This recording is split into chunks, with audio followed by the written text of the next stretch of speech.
오늘 이제 말씀을 보십시다. 마태복음 6장 19절부터 24절까지 본문을 가지고 돈으로 다 살 수 있을까? 이런 제목으로 소비주의에 대한 내용을 다뤄보겠습니다. 우리가 4주 동안 살펴볼 세계관 해서 4가지를 이야기했었는데 자연주의, 상대주의, 개인주의, 소비주의. 벌써 한 달이 되어서 이제 마지막 이제 소비주의를 이렇게 이제 다루게 되겠습니다. 자, 소비주의가 뭐냐라고 할 때에 오늘 우리 주보의 그림은 이렇게 되어 있습니다.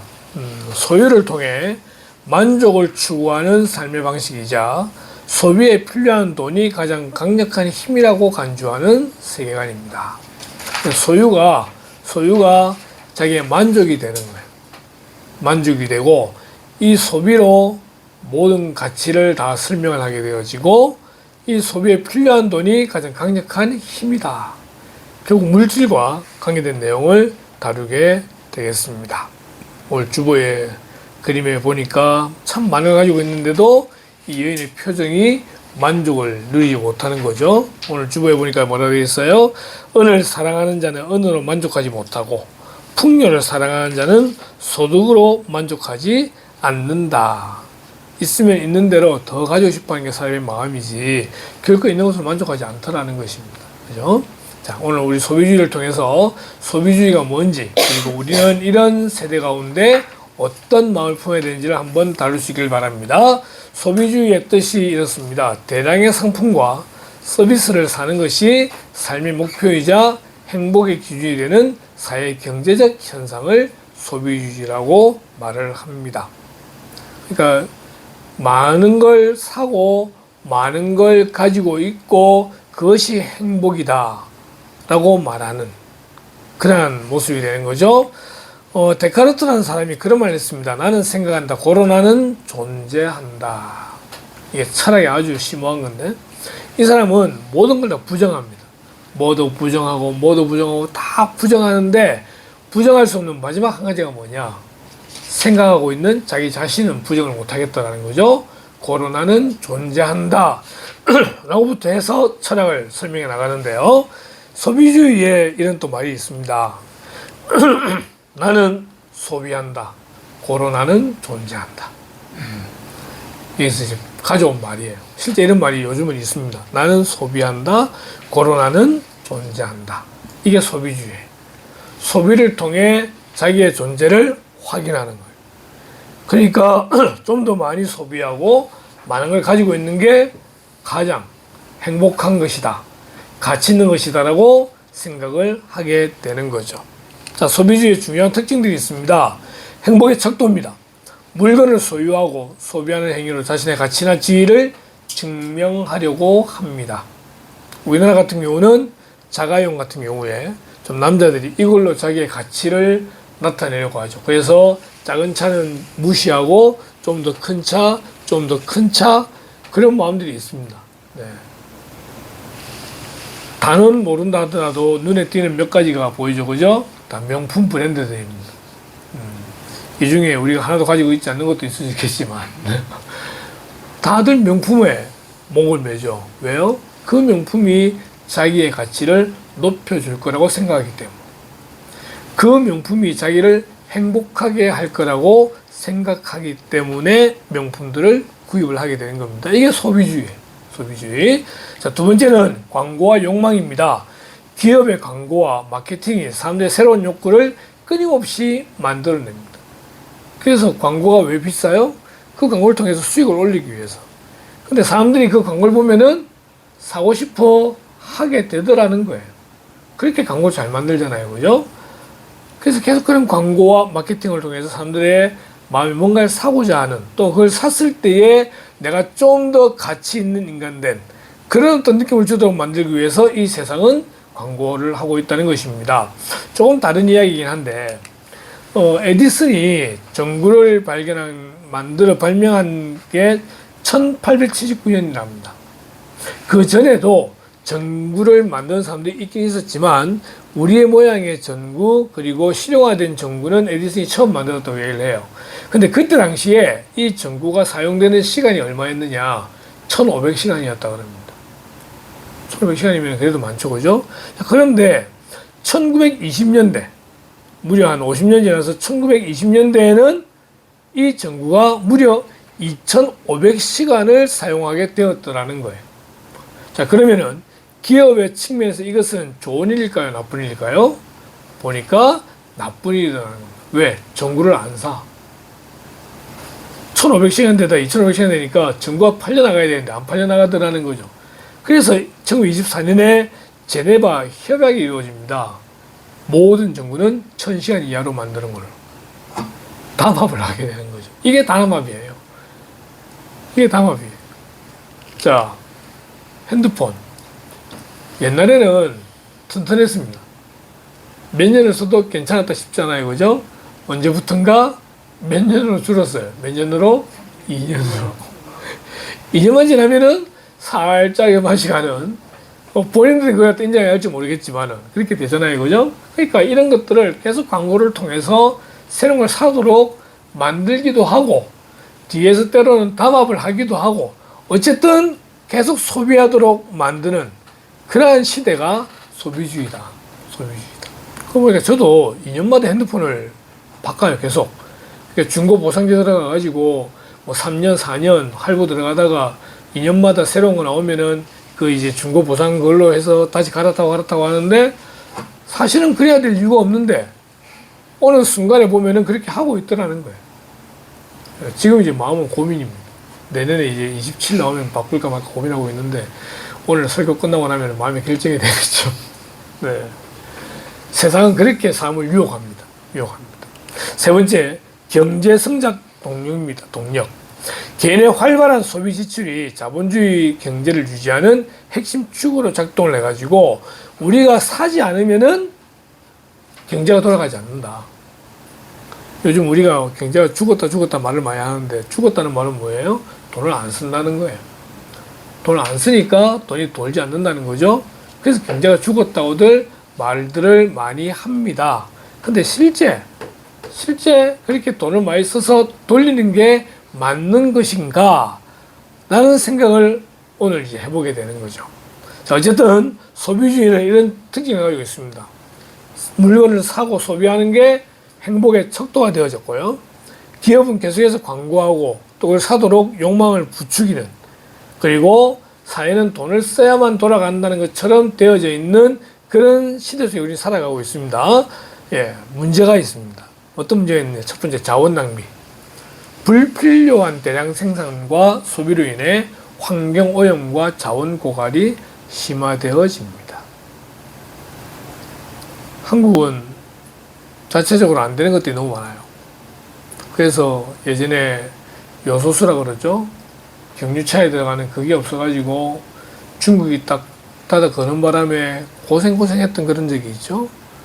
회토류라는 게 있어요. 핸드폰 만들 때 가장 중요한 거라 그래요. 근데 그런 스마트폰을 만드는데 이 회토류 우리나라에 있느냐? 없어요. 중국에 있어요. 그러니까 또 중국과 관계가 막히게 되면은 안 되는 거죠. 이번에 대통령이 그 해외 나가가지고 회토류를 또 계약을 하고 또 들어왔거든요.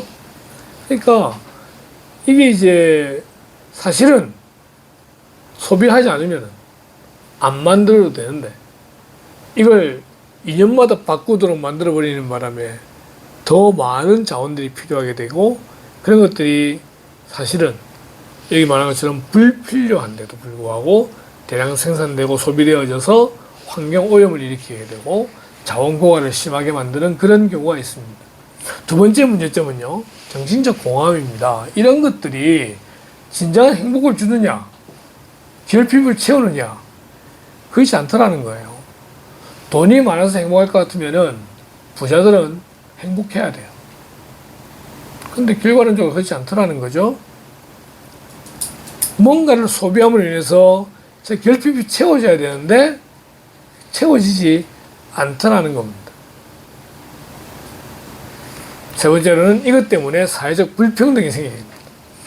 남과 비교하는 경쟁 심리를 부추겨서 상대적 박탈감을 유발시키게 되더라는 거죠.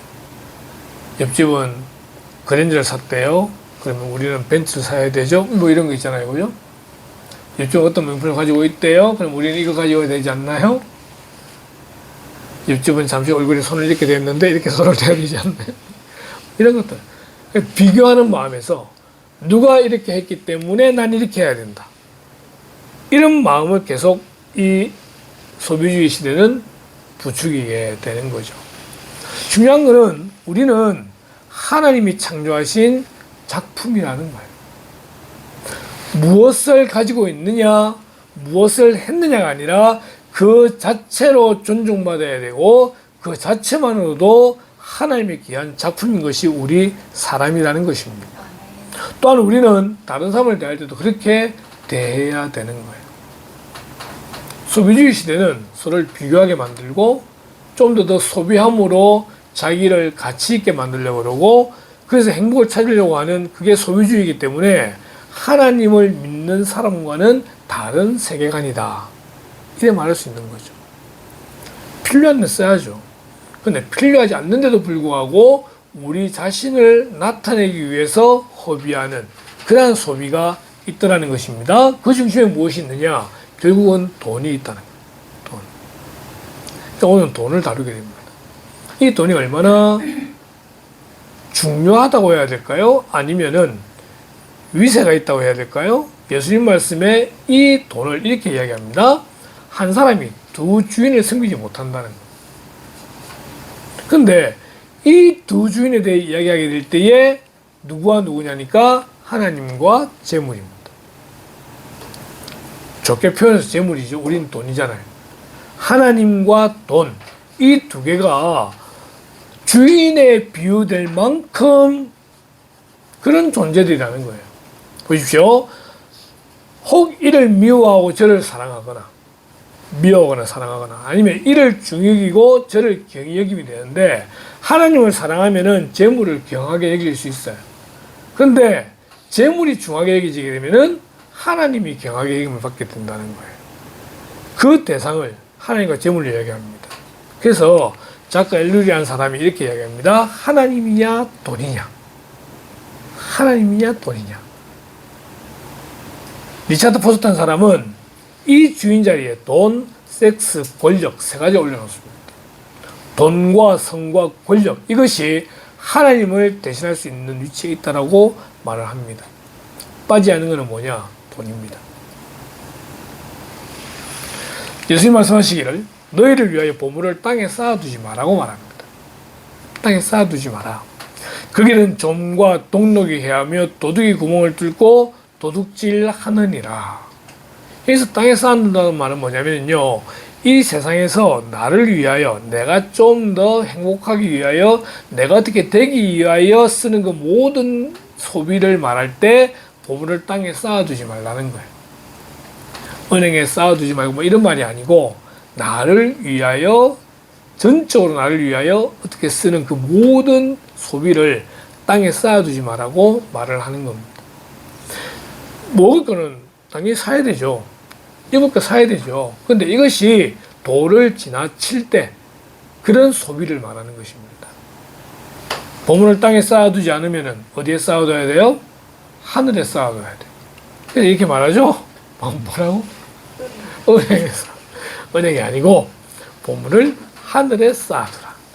하늘에 쌓아두라. 이 두 개 비교되면 거기는 종과 동록이 없고 도둑이 구멍을 뚫지도 못하고 도둑질도 못한다는 거예요. 하늘에 쌓아두라. 이 하늘은 하나님을 의미합니다. 나를 위하여. 보십시오. 너희를 위하여라는 말이 들어가 있지만 궁극적으로는 하나님을 위하여 사용하게 될 때에 그것을 보물을 하늘에 쌓아둔다라고 말하는 것입니다. 이 보물 하늘에 쌓아둔다는 말은요, 이 물질은 내 것이 아니라는 것을 인정하는 겁니다. 하나님이 주신 것이라는 걸 인정하게 될 때 우리는 보물을 하늘에 쌓아둘 수 있습니다.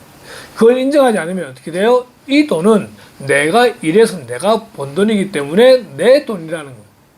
내 돈이기 때문에 내 마음대로 사용하고 내가 이렇게 어떻게 하든지 간에 그거는 아무 관계 없다라고 말하는 그런 마음을 가지게 되잖아요.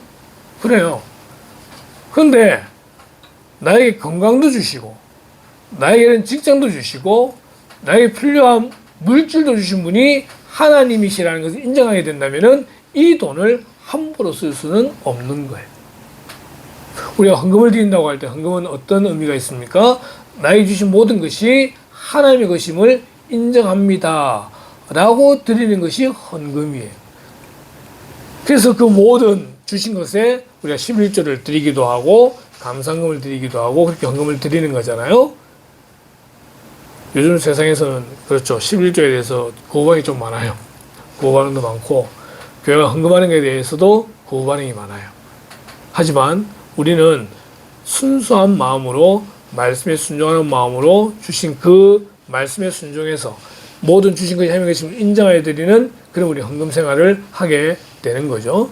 신앙생활도 배울 게 많아요. 배울 게 많은데 아직 우리 교회는 제대로 가르치지는 않았어요. 그죠? 그럼 어떤 것들이 있을까요? 예를 들면 교회에 오면은 먼저 예배실에 와서 기도하고 그 다음 움직이는 이런 것들. 잘하고 있지만 한 번도 제가 이걸 이야기한 적이 없는데 그렇게 하는 게 맞아요. 교회 가면 예배실 와서 먼저 기도하고 그리고 난 다음에 닭을 수시도 쑤시고 뭐 이렇게 되는 거죠. 이렇게 이제 되는 거예요. 여러분 신앙생활 배울 게 정말 많아. 헌금생활도 사실은 배워야 되는데 제대로 한 번도 강조를 해본 적이 없잖아요. 그죠? 왜 11조를 드리며 11조 어떻게 해야 되는지 그런 대한 부분들. 옛날에 어떤 교회 장로님 한 분이 한 몇 년 동안 11조 안 하셨어. 목사님 한 번 이야기를 하니까 11조 한다고 하는데 11조의 헌금이 몇십 원까지 나오는 거야. 몇십 원까지. 우리는 그렇게 헌금생활 하시지 않아요. 인색함을 하지 아니하고 하나님 앞에 드리는 거죠. 뭐 그런 부분도 그렇고. 내가 한번 기회가 되면은 교회 신앙생활에 대해서 예배부터 시작해서 하나하나 한 번쯤 말씀드릴 기회가 있을 겁니다. 우리가 따로 훈련 과정이 없으니까. 우리 성기 삼촌 교회 처음 왔는데 사실은 앉혀놓고 교회에서 이렇게 하는 겁니다. 하나하나 설명 다 해놓고 그렇게 신앙생활 해야 되는 게 맞는데 그냥 2달 동안 지금 와서 예배 드리고 뭘 해야 되는지도 모르고 그렇게 되잖아요. 그죠? 한 번은 이야기할 수 있는 기회가 있게 될 것입니다. 자, 어쨌든 보물을 땅에 쌓아두는 것은 이 모든 물질이 내 거다라고 생각하는 마음, 하늘에 쌓아둔다는 것은 하나님의 것임을 인정하는 마음, 그리고 하시는 말씀이 이 말씀이죠. 네 보물 있는 그곳에 네 마음도 있다는 거예요. 네 마음도 있다는 거예요. 돈에 마음을 두면은 마음이 돈으로 갑니다. 근데 하나님께 마음을 두게 되면은 그 마음이 하나님께로 가게 되더라는 것이죠. 여러분 우리의 신분을 기억하셔야 됩니다. 베드로전서 2장에 보니까요. 그러나 너희는 택하신 족속이요 왕같은 제사장들이요 거룩한 나라요 그의 소유가 된 백성이라는 거예요. 우리가 예수님을 믿게 되는 그 순간부터 우리의 신분은요 하나님 나라의 백성이 되는 겁니다. 하나님의 백성이 되는데 그래서 하나님 나라에만 소속되어 있으면 되는데 우리는 이 세상 속에 살고 있더라는 거죠. 그래서 아까 봤던 자코엘률이라는 그 신학자가 하는 말이 세상 속의 그리스도인이라는 말을 쓰게 됩니다. 우리는 그리스도인으로서 하나님 나라의 백성임에도 불구하고 여전히 이 땅의 대한민국 국민으로 살아가는 세상 속의 그리스도인이라고 하는 것이죠.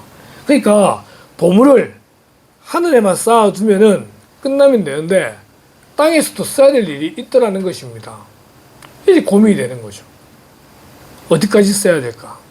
여러분 세상 속의 그리스도인 가장 잘 표현해주는 사람이 누굽니까? 다니엘입니다. 다니엘은 지금의 페르시아 제국의 총리였습니다. 전국 127도, 127도의 그 나라를 세 개로 구분할 때에 한 총리가 바로 다니엘이었습니다. 근데 다니엘은 누굴 믿는 사람이냐? 하나님 믿는 사람이에요. 그래서 그는 매일마다 자기의 고향 동쪽 예루살렘에 있는 성전을 향해서 하루 3번씩 기도하게 되는데 이 다니엘을 미워하고 싫어하던 사람이 있었다는 거예요. 미워하고 싫어하다 보니까 어쨌든 다니엘을 죽이려고. 이 정치적인 세계는요 무서워요. 정치 세계는 무엇이 진실인지 몰라요. 그러니까 이 다니엘을 죽이려고 하는 사람들이 뭘 잘못했나 그렇게 찾아냈는데도 못 찾아내다가 보니까 매일마다 기도하고 있거든요. 그래서 왕을 찾아가죠. 다리오에게 찾아가가지고 왕은 만세수를 누리십시오. 막 온갖 아부를 다 하고 난 다음에 하는 말이 앞으로 한 달 동안 누구든지 왕 외에 다른 신들에게 기도하게 되면은 사자굴에 던집시다. 이렇게 딱 돼버리는 거예요. 그러니까 왕은 뭣도 모르고 좋지 하고 도장을 딱 찍었는데 알고 보니까 누가 딱 걸리냐. 다니엘이 걸리는 거예요. 이 원수들이 다니엘 집 앞에 딱 붙여놓습니다. 앞으로 30일 동안 왕 외에 다른 누구에게 기도하면 사자굴 들어간다. 다니엘이 그거를 모를까요? 알아요. 기도하면 어떻게 된다? 사자굴 들어간다. 그 사자는 며칠 동안 궁전에 놨던 사자들이기 때문에 들어가자마자 죽어요. 그런데 다니엘은 기도합니다. 지금 자기가 있는 곳은 페르시아 제국이에요. 그리고 그곳의 총리예요. 또한 그곳의 법은 왕 외에 다른 누구에게 기도하면 죽는 거예요. 그런데 그는 하나님께 속한 사람으로서 그 죽음을 각오하고 기도하더라는 겁니다. 결국 잡혀서 사자굴에 들어가게 되죠. 근데 사자들이 이렇게 얌전하게 어찌하지 못하고 하나님이 막아 놓으셨다는 것입니다. 다음날 왕이 옵니다. 내가 가장 아끼는 신하 다니엘 살아있느냐? 너의 하나님이 너를 분명히 살릴 줄 내가 믿고 있다 하고 딱 하니까 밑에 소리가 들리는 거죠. 제가 살아있습니다. 다니엘은 구원을 받고 그 다니엘 모함했던 사람들을 집어 던지는데 땅에 떨어지기도 전에 사자들이 그들을 다 죽였다고 되어 있습니다. 여러분, 세상은 예수 믿는 사람을 좋아하지 않아요. 그들의 세상과 달라요. 우리는 그런 세상 속에 살아가는 그리스도인들이기 때문에 그곳에서 하나님의 삶을 어떻게 살아야 되는지 항상 고민하고 또 고민하고 그렇게 살아야 되는 그게 우리의 사명이 되는 거예요. 그럼 왜 예수님께서 지금 이 말씀을 하고 계시느냐라고 할 때에 그 앞에 있는 본문들을 보니까 계속 등장하는 말이 있어요. 이거예요. 사람에게 보이려고. 6장 1절에 사람에게 보이려고 그들 앞에서 너희 의를 행하지 않도록 주의하라. 이게 뭐예요? 사람들이 본다는 거죠. 보기 때문에 그들 앞에 잘 보이기 위해서 의를 막 하는 거예요. 근데 그 뒤에서는 뭐 한다? 호박씩 간다. 우리가 선거 때마다 국회의원들 보잖아요. 국회의원뿐만 아니라 모든 사람이 다 그렇잖아요. 어떻게 한다? 절한다. 한 분만 나를 찍어주시면. 그런데 그 다음 어떻게 돼요? 싹 돌아 걸리고 나면은 어깨 힘 빡 주고 내가 국회의원이다. 그렇게 하잖아요. 그렇게 안 하는 사람도 있는데 그런 사람들이 주변에 있을 수 있어요. 그죠? 사람들에게 잘 보이려고 청소하고 사람들 잘 보이려고 뭐하고 6장 5절에는 너희는 기도할 때에 외식하는 자와 같이 하지 마라. 그들은 사람에게 보이려고 회당과 큰 거리 어귀에 서서 기도하기를 좋아한다고 말하고 있습니다. 예수님 비유해 보니까 바리새인하고 세리하고 이제 딱 등장을 시키는데 바리새인은 성전에 들어와서 손을 들고 기도합니다. 하나님 감사합니다. 제가 한 주에 2번씩 금식도 하고 11조도 하고 뭐도 하고 막 손을 들고 기도합니다. 그렇게 외치는 게 당시에는 기도의 모습이 맞는 것 같아요. 당시에는. 그런데 세리는 남들 모두 다 죄인이라고 손가락질하는 사람이기 때문에 감히 성전에 들어오지 못하고 성전 입구에서 엎드려 앉아가지고 나는 죄인입니다 하고 그렇게 회개하고 울더라는 거예요. 예수님 평가하시기를 누구의 기도가 옳은 기도냐? 하나님은 저 세리의 기도를 받으신다는 거예요. 아무도 세리한테 집중하지 않습니다. 세리는 하나님과 1대1로 지금 기도하고 있는 거예요. 바리새인은 모든 사람들에게 보이려고. 지난번에 한번 이야기하다가 대표 기도를 돌아가면서 하면 어떨까라는 이야기가 나왔습니다. 적어 와서라도 이제 한 명씩 하면은 한 달에 뭐 한 명은 다 할 수 있잖아요, 그죠? 예, 할 수 있잖아요, 그죠? 예. 그렇기 때문에 그렇게 할까 생각을 했었는데 옛날에 그랬어요. 기도할 때 어떤 장로님이 눈을 뜨고 기도하는 거예요. 그러니까 누가 뭐라고 하냐면은 그 장로님은 기도할 때 눈 뜨고 기도하더라. 이렇게 딱 되는 거죠. 대표 기도하는데 보니까 그 장로님이 그를 적어와서 기도하시는 거예요. 혹시라도 실수할까봐. 혹시라도 기도하다가 또 다른 기도하면서 길어지게 될까봐. 여러분 대표 기도 3분 만에 끝내라 그랬거든요. 근데 끝내지 않잖아요. 그러면 뒤에 담임목사 오셔서 옷을 막 끄집어 당겨서 그렇게 될까 싶어서 적어서 와가지고 하는 거예요. 남들에게 보이기 위해서 하는 기도가 있습니다.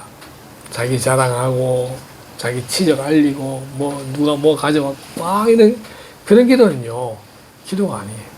보시오. 사람에게 보이려고 하는 기도. 이미 자기 상을 받았다. 하나님이 줄 상이 하나도 없는 거예요. 이미 자기 상을 받았다. 금식할 때 너희는 외식한 자들과 같이 슬픈 기색을 보이지 마라. 그들은 금식하는 것을 사람에게 보이려고 한다는 거예요. 내가 금식 3일째인데 국회 앞에서 금식하는 국회의원들 있잖아요. 그죠? 단식하는 국회의원들. 그 단식할 경우 그렇게 하면 안 돼요. 조용하게 뒤에서. 금식은 그런 거예요. 하나님과 1대1의 관계. 근데 사람에게 보이려고 내가 7일 금식해봤고, 내가 21일 금식해봤고, 내가 40일 금식해봤고, 사람에게 보이는 거는요, 아무런 의미가 없어요. 이미 자기 상을 받아서 그걸로 끝나는 거예요. 남들이 몰라야 돼. 구제할 때 어떻게 하죠? 오른손이 하는 것을 왼손이 모르게 하는 것처럼. 모르게 하는 것처럼. 다시 한 번 더. 우리는 하나님의 택하신 족속이고, 왕같은 제사장들이고, 거룩한 나라고, 하나님의 소유된 백성입니다. 그럼 우리를 누가 챙기시고, 누가 먹이시냐? 하나님께서 책임지십니다. 책임지십니다. 예수님이 말씀하시죠. 공중의 새를 보라. 심지도 않고 거두지도 않고 창고에 모아 들이지도 아니하되 너희 하늘 아버지께서 기르시나니 너희는 이것들보다 귀하지 아니하냐. 여러분, 참새는요 하나님의 형상을 갖지 않아요. 그런데 우리 사람은요 하나님의 형상을 가진 존재예요. 하나님이 창조할 때에 무엇보다 귀하게 창조한 존재가 사람이에요. 그러면은 그 참새보다도 공중의 새보다도, 공중의 새는 심지도 않고 거두지도 않고 창고에 모아두지도 않지만 하나님이 그들을 먹이시고 살리시더라는 거죠. 그러면은 너희는 이것들보다 귀하지 않냐는 거예요. 너희 중에 누가 염려함으로 그 키를 한 자로 더 할 수 있겠느냐? 더 할 수 없어요. 우리는 우리 아이들 키가 커야 되는데 라고 생각하면서 뭐 이것도 먹이고 저것도 먹이고 막 먹이고 하지만 그렇게 한다고 해서 정말 키가 많이 크느냐? 안 커요. 누가 키워주셔야 해요? 하나님이 키워주셔야 하는 거예요. 하나님 키워주셔야 하는 거예요. 들의 백합화가 있습니다.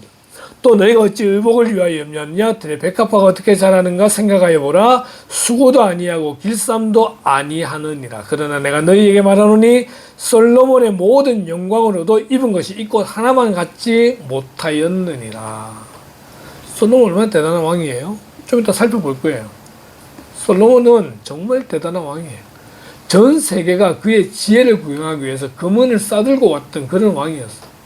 그런 왕이면 옷이 얼마나 멋지겠어요? 그 왕복이 정말 기가 막혔을 거예요. 그런데 그가 입었던 모든 것이 이 꽃 하나만 못하던 거예요. 백합화가 어떻게 자라는가 보라. 수고도 아니하고 길쌈도 아니한다는 거예요. 그런데 그 모양이 솔로몬의 모든 영광보다도 더 아름답다라고 말을 하는 것입니다. 그런데 너희는 내가 직접 창조한 그러한 내 백성들이고 내 아들 예수를 십자가에 죽임으로써 구원한 내 백성들인데 내가 너희를 어찌 먹이지 않고 키우지 아니하겠느냐. 이런 말씀이잖아요. 우리 신분이 확실합니다. 우리 하나님의 자녀들입니다. 심지어 들풀도 이렇습니다. 오늘 있다가 내일 아궁이에 던져지는 들풀도 하나님이 이렇게 입히시거든 하물며 너희일까 보냐 믿음이 작은 자더라. 하나님이 우리를 먹여 살리시고 책임지실 것이라는 것을 우리가 기억하고 있어야 됩니다. 기억하고 있어야 됩니다. 솔로몬이 이렇게 고백합니다. 전도서에 보니까 내가 내 마음으로 깊이 생각하기를 내가 어떻게 하여야 내 마음을 지혜로 다스리면서 술로 내 육신을 즐겁게 할까? 또 내가 어떻게 하여야 천하의 인생들이 그들의 인생을 살아가는 동안 어떤 것이 선한 일인지를 알아볼 때까지 내 어리석음을 꼭 붙잡아 둘까 하여. 왕이잖아요. 백성들이 궁금하겠죠. 백성들을 잘 살게 해야 되겠죠. 그렇게 해서 뭐 했느냐? 사업을 했대요. 사업은 결국 뭐랑 연결됩니까? 돈과 연결됩니다. 4절에 나의 사업을 크게 하였노라. 내가 나를 위하여 집들을 짓고 포도원을 일구며 여러 동산과 가원을 만들고 그 가운데 각종 과목을 심었으며 나를 위하여 수목을 기르는 삼림에 물을 주기 위하여 못들을 팠으며 남녀노비들을 사기도 하였고 나를 위하여 집에서 종들을 낳기도 하였으며 나보다 먼저 예루살렘에 있던 모든 자들보다도 내가 소와 양떼의 소유를 더 많이 가졌고 은, 금과 왕들이 소유한 보배와 여러 지방의 보배를 나를 위하여 쌓고 또 노래하는 남녀들과 인생들이 기뻐하는 처첩들을 많이 두었노라. 이 처첩이 몇 명이었느냐? 1000명으로 나와 있습니다. 내가 이같이 창성하여 나보다 먼저 예루살렘에 있던 모든 자들보다 더 창성하니 내 지혜도 내게 여전하도다. 그 돈으로 그 지혜로 모든 걸 다 사고 집안을 넓히고 모든 이보다 더 많은 것들을 그렇게 했다는 것입니다. 무엇이든지 내 눈이 원하는 것을 내가 금하지 아니하며 무엇이든지 내 마음이 즐거워하는 것을 내가 막지 아니하였으니 이는 나의 모든 수고를 내 마음이 기뻐하였음이라. 이것이 나의 모든 수고로 말미암아 얻은 몫이로다. 멋지잖아요. 아마 삼성의 이재용 회장이 이렇게 살겠죠. SK 최태원 회장이 이렇게 살겠죠. 가진 게 많으니까 내 마음대로 다 할 수 있다는 거예요. 다 할 수 있다. 무엇이든지 내 눈이 원하는 것을 내가 금하지 아니하며 무엇이든지 내 마음이 즐거워하는 것을 내가 막지 아니하였으니 이 수고한 것에 대한 나의 대가라는 겁니다. 그런데 솔로몬이 이렇게 고백하죠. 그 후에 내가 생각해 본즉 내 손으로 한 모든 일과 내가 수고한 모든 것이 다 헛되어 바람을 잡는 것이며 해 아래에서 무익한 것이로다. 사람이 해 아래에서 행하는 모든 수고와 마음에 애쓰는 것이 무슨 소득이 있으랴. 일평생에 근심하며 수고하는 것이 슬픔뿐이라. 그의 마음이 밤에도 쉬지 못하나니 이것도 헛되도다. 사람이 먹고 마시며 수고하는 것보다 그의 마음을 더 기쁘게 하는 것은 없나니 내가 이것도 본즉 하나님의 손에서 나오는 것이로다. 결국 그렇게 모든 걸 누려봤던 솔로몬이 고백하는 게 결국은 다 헛되더라. 다 헛되더라. 결국 그 모든 것이 누구에게서 나오느냐? 하나님에게서 나오더라는 것입니다. 죄송합니다. 지는 다 누려봤으니 그만하지. 지는 다 해보고 나서 뭐도 헛되고 우리는 하도 누려보지도 못했는데 그렇지 않나요? 우리보다 앞선 솔로몬이 이렇게 고백하는 거예요. 해 아래 새 것이 없더라는 겁니다. 다 무익하더라는 겁니다. 우리가 이 지혜를 본받아야 돼요. 이 지혜를 본받아야 돼요. 있다고 다 내 것이 아니에요. 있다고 다 쓸 수 있는 게 아니더라는 것입니다. 누굴 기억해야 됩니까? 이 세상 마지막 때에 하나님을 기억해야 되는 거예요. 하나님. 그 하나님께서 우리에게 이렇게 말씀하십니다. 염려하지 마라. 염려하지 마라. 그러므로 염려하여 이르기를 무엇을 먹을까? 무엇을 마실까? 무엇을 입을까? 하지 마라. 소비주의 시대는 내가 뭘 먹어야 되지? 맛집 다 찾아다닙니다. 내가 뭘 입어야 되지? 명품 찾고 막. 뭘 마셔야 될까? 계속 스마트폰 검색하고 맛집 어딘지 거기에 다 몰두되어 있잖아요. 그곳에는 하나님이 계시다 안 계시다? 계시지 않아요. 하나님을 바라볼 때 하나님이 계시는 거지 스마트폰을 바라볼 때 하나님이 계시지 않는다는 거예요. 무엇을 먹을까? 무엇을 마실까? 무엇을 입을까? 내가 다 할 수 있잖아요. 내 돈 가지고 할 수 있잖아요. 내가 본 걸로 다 할 수 있잖아요. 그래서 하나님이 계시지 않아요. 그런데 하나님이 주시는 것을 기대하는 거죠. 이는 다 이방인들이 구하는 것이라 너희 하늘 아버지께서 이 모든 것이 너희에게 있어야 할 줄을 아시느니라. 아시기에 우리의 모든 필요를 채워 주시더라는 겁니다. 먹을까, 마실까, 입을까, 이게 우리 쓰는 전부 다입니다. 전부 다입니다. 우리의 모든 소비는 이곳에 다 집중되어 있죠. 빌립보 4장에 말합니다. 아무것도 염려하지 말고, 아무것도 염려하지 말고, 다만 모든 일에 기도와 간구로 너희 구할 것을 감사함으로 하나님께 아뢰라. 필요한 게 있잖아요. 기도할 때 하나님이 채워주신다는 겁니다. 그러면 모든 지각이 뛰어난 하나님의 평강이 그리스도 예수 안에서 너희 마음과 생각을 지키시리라. 염려를 다 맡기라는 거예요. 베드로전서에 보니까요, 너희 염려를 다 주께 맡기라. 이는 그가 너희를 돌보십니다. 우리는 하나님의 백성이기 때문에 누가 돌보시느냐? 하나님께서 돌보십니다. 세상에 돈이 아무리 많다 할지라도 하나님보다는 작아요. 하나님은 온 천지를 창조하시고 온 천지를 주관하시는 주인 되시는 하나님이십니다. 주라는 말, 로드라는 말, 우리의 주인이란 말이에요. 온 우주의 주인이신 그분이 우리의 아버지가 되시는 거예요. 그래서 우리는 주기도문 시작할 때 어떻게 주기도문 시작해요? 하늘에 계시는 우리 아버지요. 아버지. 우리는 하나님의 자녀들입니다.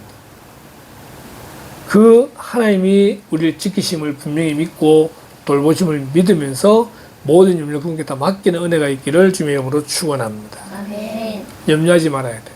이 소비 시대에 남들은 다 돈을 쓰는데 부럽죠. 누구는 이런 돈 가지고 이런 거 쓰고 막 저기서 막 부러워 보이는데 거기 부러워하다가는 우리의 가랑이가 찢어지고 그냥 깡통을 차게 되는 수가 생겨요. 그런 거 부러워하지 말고 오늘 주신 하나님의 은혜를 기대하면서 염려와 걱정 없이 하나님을 신뢰하고 나아가는 그런 모습이 우리에게 요구되어지는 겁니다. 두 번째로는요, 자족하는 마음을 가지라고 말합니다. 그러나 자족하는 마음이 있으면 경건은 큰 이익이 된다고 말하죠. 그러면서 이렇게 말씀하십니다. 우리가 세상에 아무것도 가지고 온 것이 없음에 또한 아무것도 가지고 가지 못하리니, 이 말씀을 가지고 불교는 뭐라고 말해요? 공수래 공수거. 올 때 빈손으로 왔으니 빈손으로 간다라고 말해요. 근데 거기는 윤회를 말하잖아요. 우리는 태어나서 죽으면 그걸로 끝입니다. 그리고 그 영혼이 천국이나 지옥으로 가는, 우리는 일직선상의 세계관을 이야기합니다. 우리는 올 때 아무것도 가지고 태어나지 않았어요. 그래서 갈 때도 우리는 아무것도 가지고 가지 않는다는 것을 알고 있습니다. 이걸 가장 잘 깨달았던 사람이 욥이죠. 한순간에 모든 게 다 날아갔는데 내가 적신으로 맨몸으로 태어났는데 맨몸으로 가니까 이 모든 일이 하나님께 감사합니다. 그게 욥이었어요.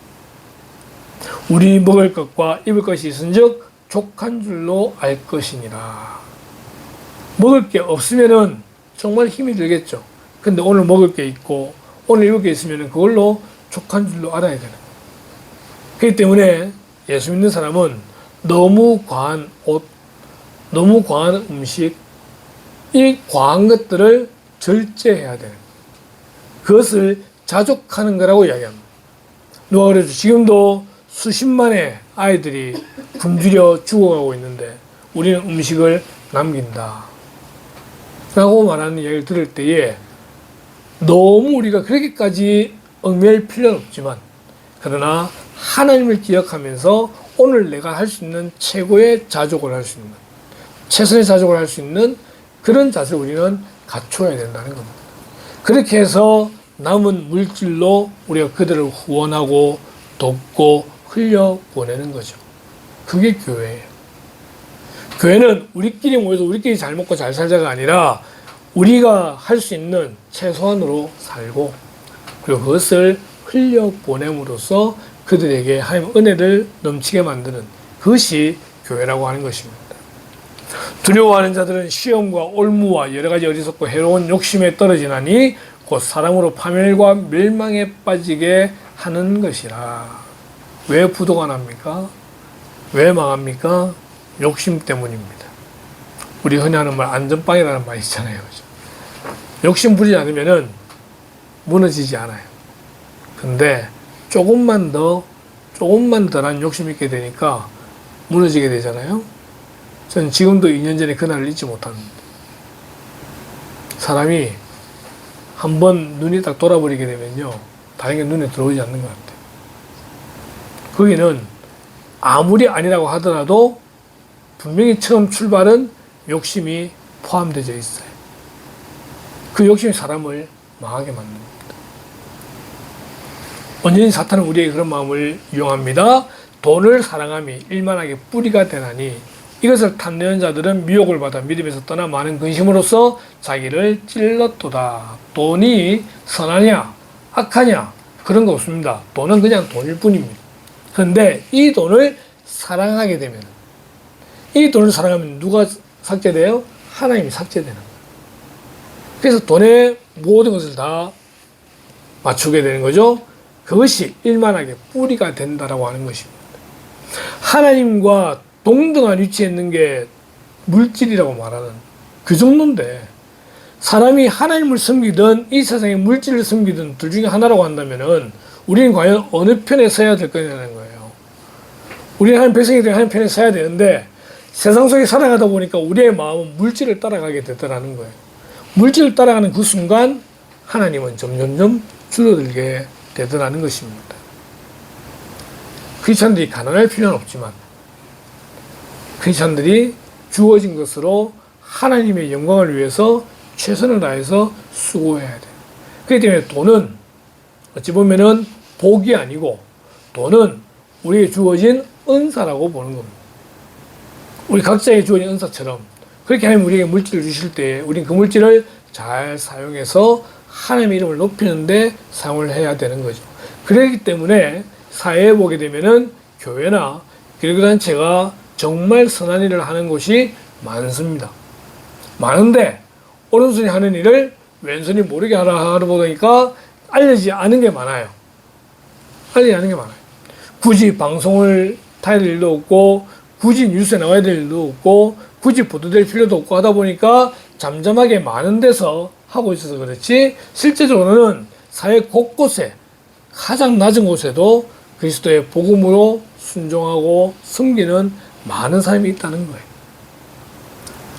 오늘 우리 이 말씀을 통해서 어떻게 살아야 할 것인가 라고 할 때 세 가지를 이야기합니다. 첫 번째, 더와 덜입니다.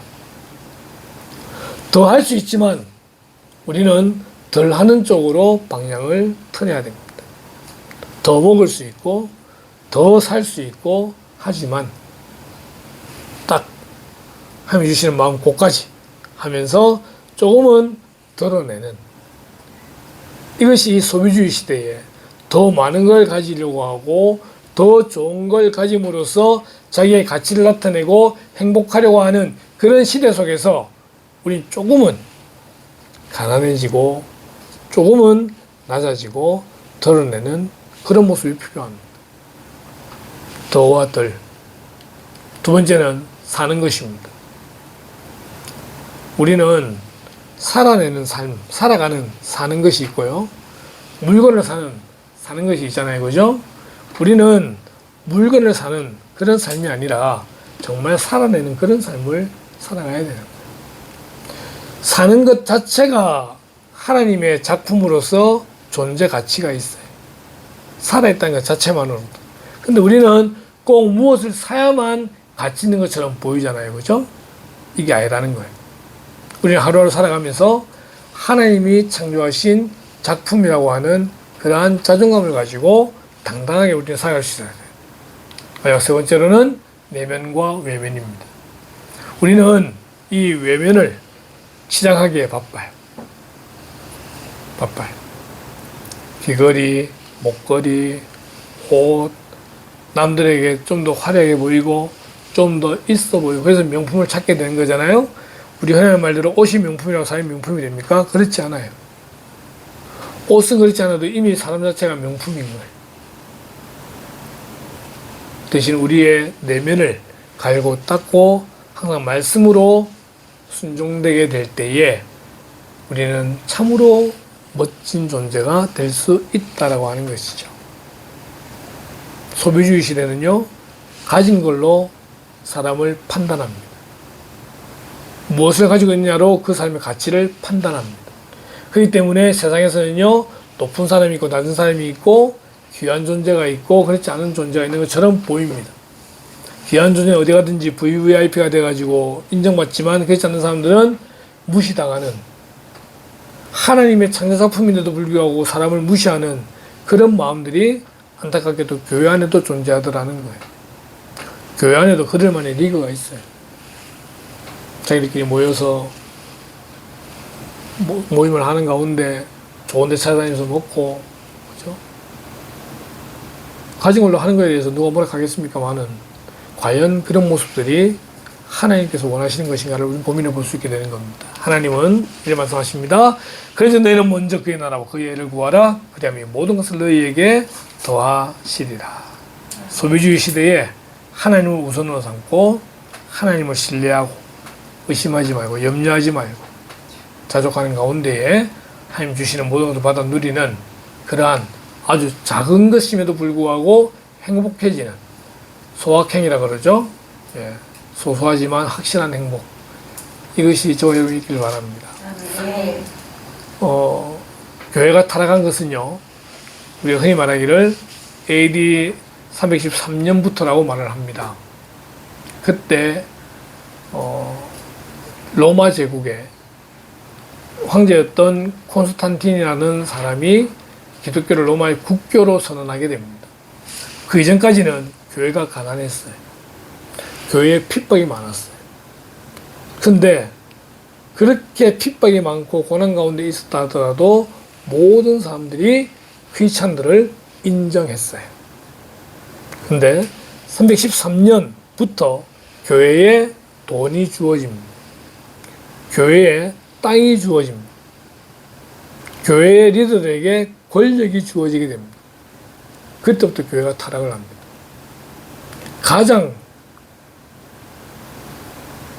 가장 우리의 입장에서 볼 때는 참혹하지만 급격도로 타락하는 데는 AD 590년 로마의 교황이 생길 때, 그레고리 1세라는 로마의 추경의 교황이 딱 되는 순간부터 교회는 급속도로 침몰을 하게 됩니다. 교회가 재정이 커지고 교회가 덩치가 커지고 그래 될수록 교회는 타락합니다. 교회가 부흥되는 게 아니라 교회가 타락합니다. 한국 교회는 다시 가난해질 필요가 있습니다. 지금 우리나라에 어느 사람들이 교회에 하는 말들을 듣습니까? 듣지 않습니다. 불교나 캐톨릭이나 이런 종교라고 말하는 다른 데보다 훨씬 신뢰도가 떨어지는 게 대한민국입니다. 교회라고 하면은 부유하고 부자고, 여러분 소비 시대에 우리는 살아가고 있습니다. 우리는 오늘 말씀을 기억하면서 좀 더 낮아지고 좀 더 절제하고 하는, 죄송합니다. 그러기에는 오리 백숙이 너무 센데 그죠? 네, 그래도 먹을 거 먹고 합시다. 먹고 겸손해지고 기도하겠습니다. 하나님, 소비주의 시대를 살아갑니다. 가진 걸로, 먹는 걸로, 입는 걸로 가치를 판단하는 시대 속에 살아가고 있습니다.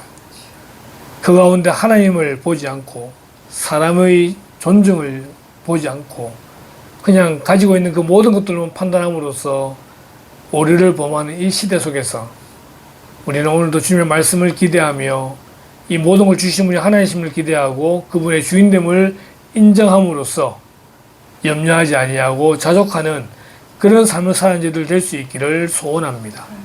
우리가 받은 것들을 좀 더 낮은 것으로 흘러보내고 그리스도의 복음을 전달하는 통로로 그렇게 쓰임받기를 소원하옵고, 무엇보다 한국교회를 불쌍히 여겨주셔서 하나님 모든 사람들에게 잘못되어 있는 그러한 각인된 교회의 모습에서 벗어나서 좀 더 낮아지고 좀 더 가난해지고 이 소비시대에 하나님을 따르는 그런 교회들 될 수 있도록 인도하심으로 구원이 영향력을 끼칠 수 있게 된 그런 한국교회가 될 수 있도록 인도해 주시기를 간절히 소원합니다. 하나님, 우리가 이 일에 훈련되어져야 될 줄로 압니다. 하나님, 너무 가난하게도 마시고 너무 부하게도 마시고 하나님께서 주시는 날마다 일용할 양식을 감사함으로 순종함으로 받아들고 섬기는 그런 자들 될 수 있도록 인도하시길 원하올 때에 이 모든 말씀을 예수님의 이름으로 기도드리옵나이다. 아멘.